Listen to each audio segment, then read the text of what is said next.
Hi students. So in the third reaction, we're going to be observing the decomposition of water.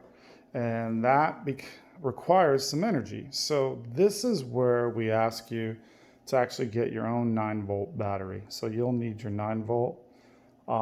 You also need some salt.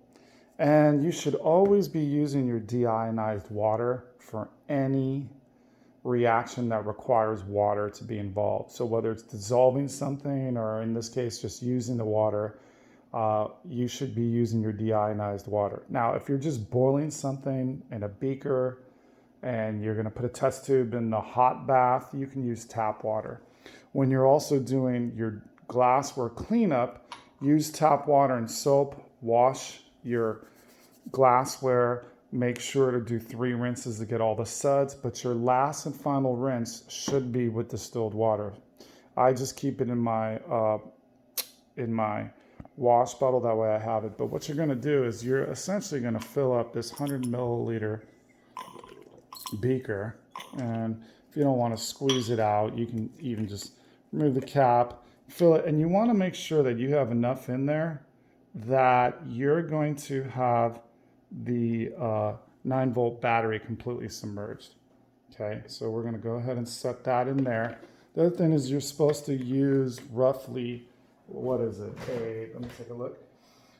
A teaspoonful of salt. So you can get a teaspoon or you can get a little small spoon like this. That's a little more than a teaspoon, but you can go ahead and get that in there. I'll just open up my salt shaker. You can hear the salt grinding, sorry about that. And I'll just put in, and I don't even think you'll need that much, but you do need a little bit. So that's less than a teaspoon for sure. It's probably a 1/4 teaspoon. I'll drop it. I'll even kind of swirl it to try to get it to dissolve a little bit better.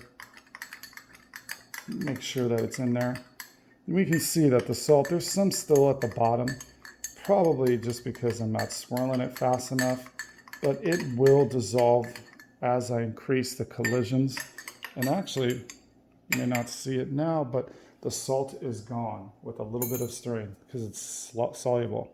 So the next thing you want to do is you're going to drop your 9-volt battery in there.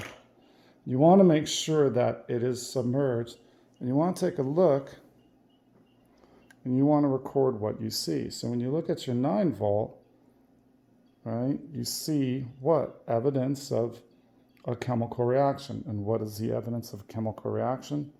We're seeing, it's hard to see, but you see bubble formation.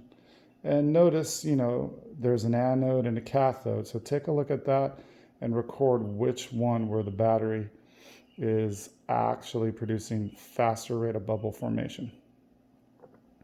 So that is your third reaction.